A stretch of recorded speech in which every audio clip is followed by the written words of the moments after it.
Welcome to CBC Sports pre-show of Day 8 of the 2022 World Athletics Championships from Eugene, Oregon. My name's Anastasia Busis. Thanks so much for joining us. Whew. It was a big night last night. World champions were crowned in the 200 meter for both the men and the women. And let me tell you, it was historic. If you have not seen Noah Lyles and Shericka Jackson's winning performances, we'll get to them in just a second, but it was also a really big night for a couple Canadians, mid-distance runners, long-distance runners. Let's get you caught up with the 5,000 meter heats, where Mr. Mo Ahmed, the Olympic silver medalist from Tokyo 2020, was looking to make a statement. Here's Mark Lee with the call. This breakaway group for the top 5 automatic qualifications, a shoulder check from Ingebrigtsen. Mo Ahmed sitting in that 5th and final automatic qualifying spot as they take the bell in this second heat of the men's 5,000 meters. Krop up front for Kenya, Kejelcha of Ethiopia, then Ingebrigtsen of Norway, Ebenyo of Kenya, and Ahmed getting around that lapped athlete with a quick look at him. Ahmed of Canada in 5th place right now, as Krop, the second fastest man in the world this year, puts some pace in, and now the Guatemalan has gone by Ebenyo and Mo Ahmed, who's sitting in 6th right now. Ahmed's got some work to do around the bend with less than 200 meters to go. Ingebrigtsen telling the crowd, let's pick it up. How relaxed and how much has he got to be able to do that? Look at him gesturing at the crowd. It's Krop of Kenya up front. Ahmed now in a battle for that 5th automatic qualifying spot with Ebenyo. Krop first. Here's the dip. Oh, it's going to be very close. A photo finish this. Ahmed and Ebenyo, and it looks like Mo is going to be 6th by 100th of a second, just off the top 5 automatic qualification. Taking a look at these results, they've now moved Ahmed into 5th place ahead of Ebenyo, and they've had to go to the 1,000th of a second, and it's 1/1,000th of a second that moves Mo Ahmed now into that 5th and final automatic qualification. Mo Ahmed, the Olympic silver medalist, gets that auto qualifier by 1,000th of a second. They made you work for that, Mo. Oh yeah, that was a quick hit. I mean, I wanted to kind of get up front and, you know, make my presence felt like I did that. It was hot out there. Everybody was working. But yeah, I'm happy to get it done and yeah, give myself another 2 days of rest. It was great that Mo got that automatic qualifying time. We will watch him on Sunday in the 5K final. It'll be very exciting. Another Canadian that has been turning heads, Marco Arop, ran in the semifinals of the 800 meter last night, and he has truly cemented himself as one of the men to beat. Here is Mark Lee and Kate Van Buskirk with the call. Top 2 automatically moving on to the final. The gun and they're away. Marco Arop loping in that early going in lane number 3 as they take off outside of him. Wanyonyi of Kenya, along with Robert of France and Moula of Algeria. These are men that Arop has to be aware of, as Arop now tactically deciding to lay back. We often see him front run in the 800s. It failed him in the semifinals in Tokyo. But Wanyonyi, Moula up front with English and Ayuni. And Marco Arop is sitting back in second last place in this opening lap. We talked about it in the heats yesterday, but a real sign of the maturing form of Marco Arop to be able to hold back like this, take stock of what's happening in front of him. This is exactly how he ran his heat yesterday. And reminder, it was the fastest time of the day that he came through as they go through in 52:07. And now he makes his move. Arop at the bell. Moves from the back up into second place outside of Moula and tracking down the Kenyan. Wanyonyi and Arop. Arop looking very fresh, not pushing it at all. The Kenyan beginning to fade as Arop kicks with 200 meters to go. Marco Arop with a new tactic here in the 800. Instead of front running, he conserved his first 400 and looking very fresh as he comes through the bend down the straight. Arop in the lead. The Kenyan, Wanyonyi in second. And Moula moving very hard for Algeria in third. Here comes Moula with a big stretch drive. but a rope with nothing to worry about. He'll get there in the top two. Mula first in 1:44.89, and a rope will get the second automatic qualifier. And again, not really pushing himself too hard here in the rounds. Marco Arope nicely onto the final, 1:45.12. You didn't win the race, but you knew exactly where you were. You didn't have to expend too much energy, is that right? Not as much this time around. I knew I had a clear path to the finish, but I had a feeling someone was coming, and that was Slimmy. He's really good. Mula.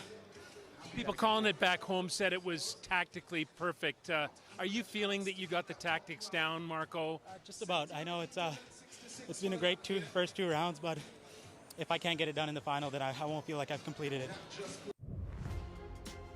I'm looking forward to watching Arope chase down a World Championship title tomorrow night. Here's a quick look at the woman who captured the illustrious sprint double, winning both the 100 and 200 meter at the same championships. Jamaica's Shelly-Ann Fraser-Pryce is one of them and was looking to do it again last night. Unfortunately for her, one of her teammates spoiled the party. Here's Mark Lee with the call.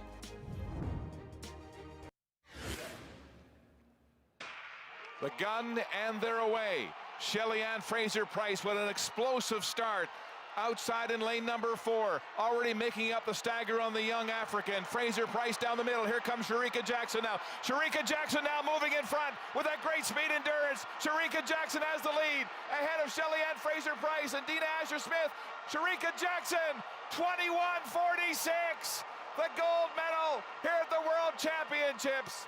She led the world. She had the 2 fastest times in the world coming into this final. And the sweep is prevented by Asher Smith, the former world champion, who will get the bronze here today. Shericka Jackson of Jamaica, the world champion at 200 meters in 21:45. That's getting very close to FloJo's mark. Very, very close. Can you tell us about it? I just wanted to come out here and execute the best race possible. I did that, and I got a massive personal best and national record, so I can't complain. And in with a legend like Shelly-Ann Fraser-Pryce, I mean, that must be nice to be able to see her on several occasions, right? Definitely.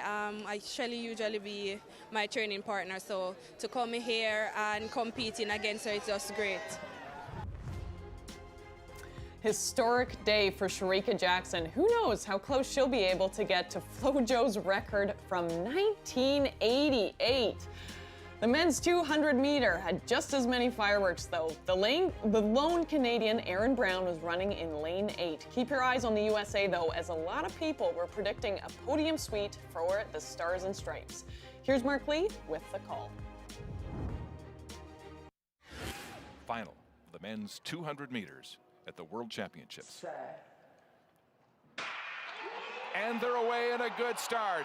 Head down, Noah Lyles looking very strong, but Knighton is tracking down Noah Lyles through the bend. Lyles has the lead off the bend. Knighton looking strong, but not nearly as fast. Noah Lyles has run a much better bend. He's running away with this championship. Bernard giving chase. Noah Lyles defends his world gold medal in a time of 1932.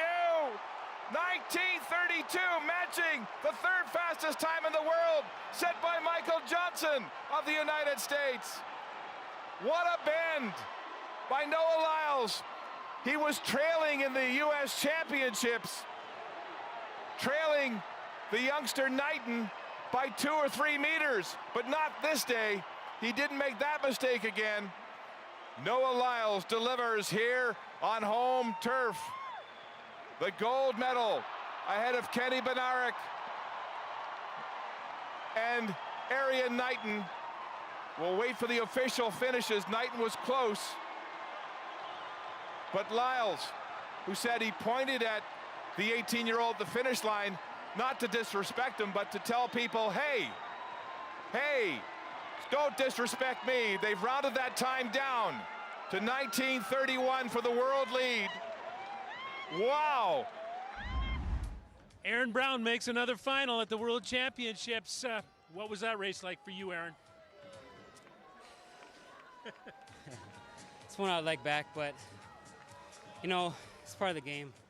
I've been here before. I've been here many times, and I just got to keep figuring out what I got to do to be one of those guys down there. You know, I sat around at the end watching the Americans with their flag and their medals and all that, because I want to soak in that feeling. I want that hunger to burn heavy in the off season, and then when I get back at it next season, I'm still going for that medal, man. I'm never going to stop. Here's Noah Lyles, the world champion again at 200 meters, 1931. First, let's talk about the repeat. I first met you in Doha. You're a ton of fun. Then you're a ton of fun. Now you had a ton of fun. Yeah, I did. This is by far the most fun I've ever had at a track meet. And we still got a 4x1 to do. 1931, that's a new American record. Yeah. The legend Michael Johnson's record Yes. goes down at your hands. Is that something you even consider or you're very proud of? Of course. Of course. Me and my coach started this year. We said this is going to be our greatest year ever. And that started with grabbing the American record.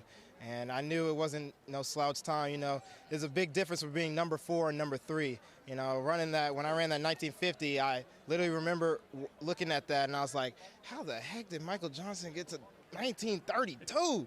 And then I was like, and how did they get to 1902? In 1919.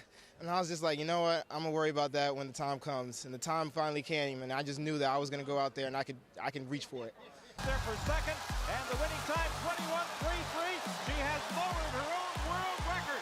It's been 34 years since Florence Griffith Joyner set the 200-meter world record, and finally, somebody's come within sniffing distance of it. That would be Shericka Jackson, who ran 21.45 to win World Championship gold this week. It's the second fastest time ever and still 11 hundredths behind FloJo's record. In the sprinting world, that's still a significant gap, but it's a big step closer than anybody's ever been. So how did Jackson do it? Let's look at the splits. Jackson ran the first 100 meters in 11.04 seconds, trailing only Shelly Ann Fraser-Price, who ran 11:03, which makes sense since Shelly Ann is the literal fastest woman in the world right now. But Jackson closed in 10.41 seconds, which is an otherworldly feat of speed endurance, and she opened up a massive gap on Fraser-Price. The rest of the field never had a chance. They could have ridden a bike, a bus, an Uber, a bullet train. There's no walking down Shericka Jackson, not this year. And on the men's side, Noah Lyles led another USA sweep and set an American record, 19.31 seconds. This race was such a big deal it even made ESPN's homepage, right above a story about the Yankees losing to the Astros. Again, the splits will tell you the story. All 3 medalists were also the first 3 to the 100-meter mark. Lyles, followed by Kenny Bednarik, followed by Ariane Knighton. And that's important to remember. Nobody's gaining speed in the second half of the 200 meters. They're all trying to maintain the speed they built in the first half. On both counts, Noah Lyles wins. He opened in 10.15 seconds and closed in 9.16. New American record, 3rd fastest all time and the best mark since 2011. So what does he do from here? Obviously, we need a showdown against Fred Curley at 150 meters to determine the world's actual fastest man, right? Oh, God, hey, I'm kidding. Relax, guys. We've been down that road as Canadians. We know that it leads nowhere. Instead, let's look at each race as a unique puzzle to solve. 100 meters measures pure speed, and the 200 is speed plus speed endurance plus the ideal distribution of all that effort. It's a heck of a test, and right now Jackson and Lyles have all the answers. Just a reminder, right after this show wraps up, we're bringing you live primetime coverage of the World Athletics Championships at 8 p.m. Eastern, 5 p.m. PST on CBC Gem. The men's and women's 4x100 meter relay heats and women's 400 meter hurdles final are just some of the events to look forward to.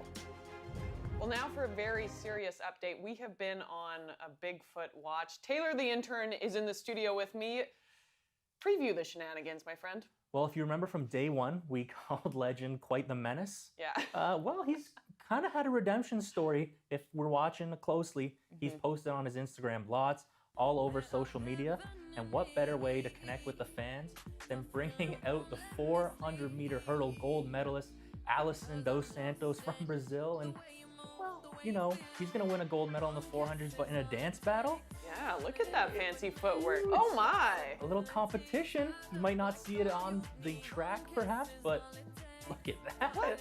A little handstand, is that a little canoe, a kayak? I'll let you be the judge. Oh But my! trying to teach some lessons. It doesn't exactly work for Dos Santos, but good fun had by all. A little redemption story for legends so far. And here, just showing up, everybody. Hey, you can do a long jump. Can you incorporate a flip into it? That is tremendous athleticism.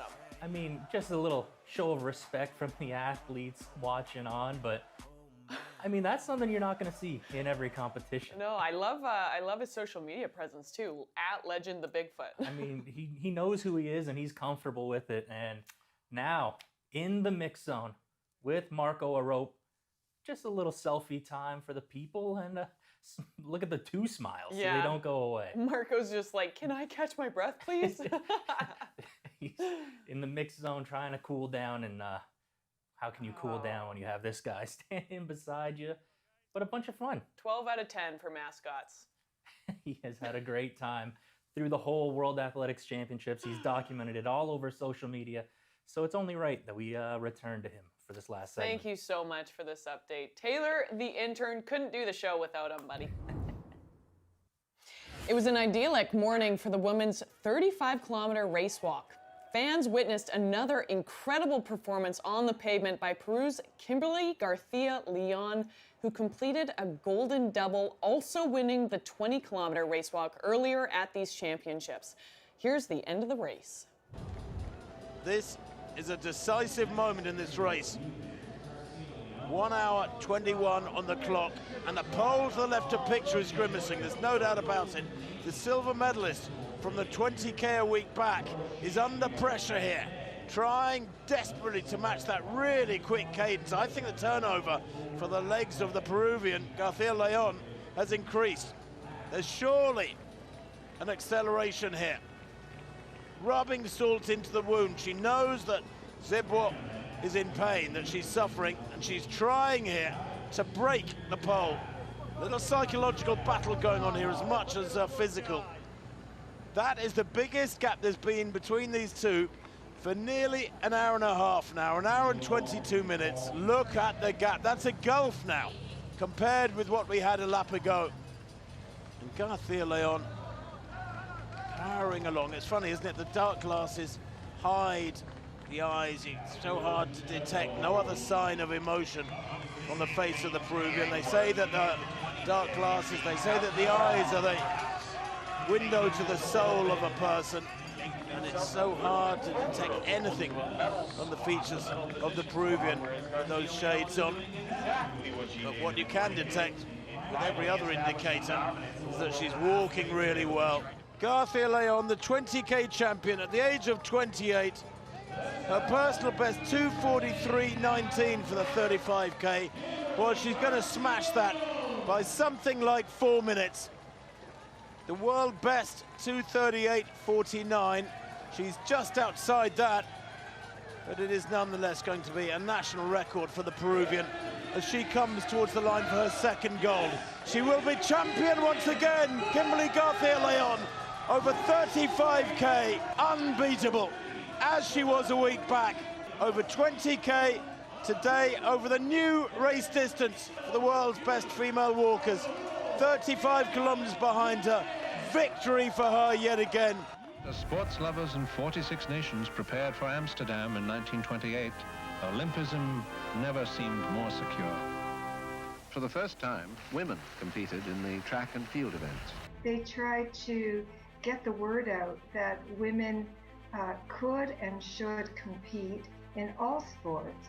And they represented a whole movement, and they represented achievements in many sports. There hasn't been a women's track and field team to replicate what they had done. Once you put that Canada crest on, you get a feeling that you don't get from anything else, not even when you're married.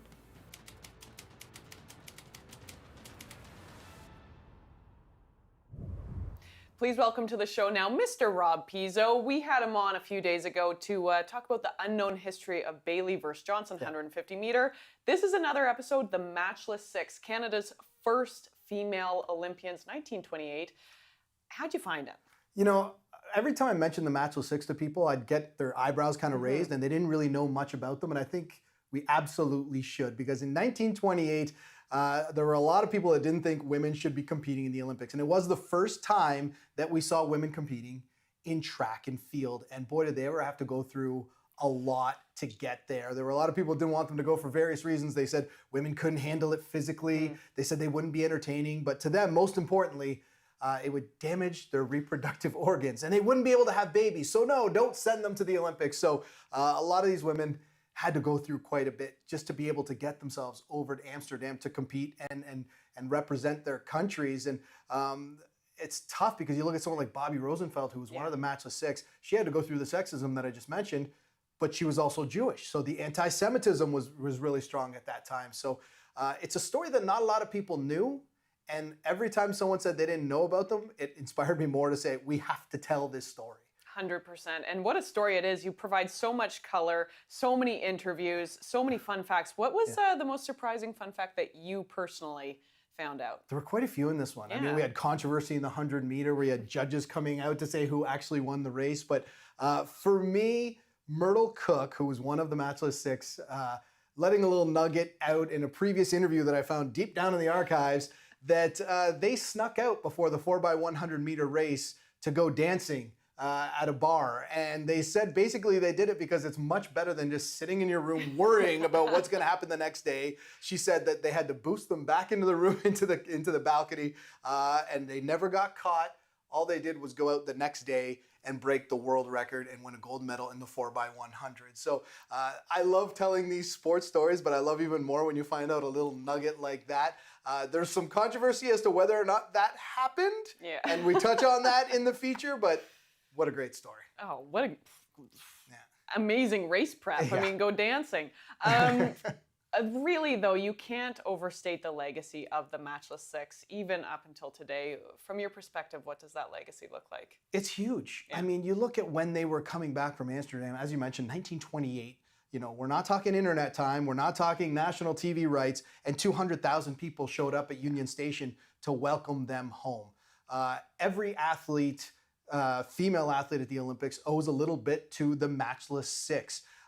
They went through so much to be able to go there. They just little things like having to cut grass and have bake sales to have money. They didn't have the proper equipment. They're going store to store to maybe make sure they have the right cleats for the 100. That's crazy. Tokyo had 48% of their athletes as women.